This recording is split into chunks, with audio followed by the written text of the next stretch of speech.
পাকিস্তানি অভিনেত্রী হুমায়রা আজগরের মৃত্যুর প্রায় ৯ মাস পর উদ্ধার করা হয় তার মরদেহ।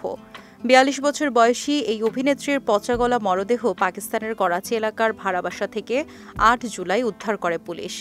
আর এই ঘটনার পর থেকে শুরু হয় তার মৃত্যু নিয়ে নানান আলোচনা।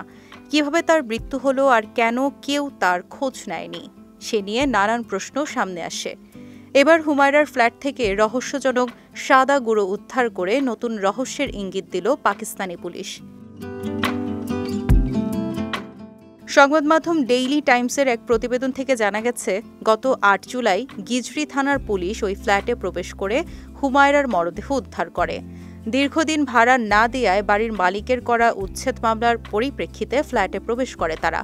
প্রতিবেশীরা দুর্গন্ধের কথা জানালেও পাশের অ্যাপার্টমেন্টটি ২০২৫ সালের ফেব্রুয়ারি পর্যন্ত খালি থাকায় দেরিতে তা নজরে আসে।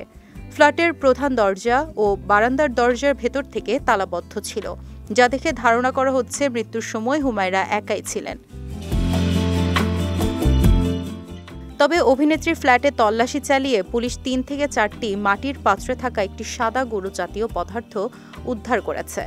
পদার্থটি কী ধরনের, কেন ও কী উদ্দেশ্যে ফ্ল্যাটে রাখা ছিল তা জানতে এরই মধ্যে ল্যাবরেটরিতে পাঠানো হয়েছে।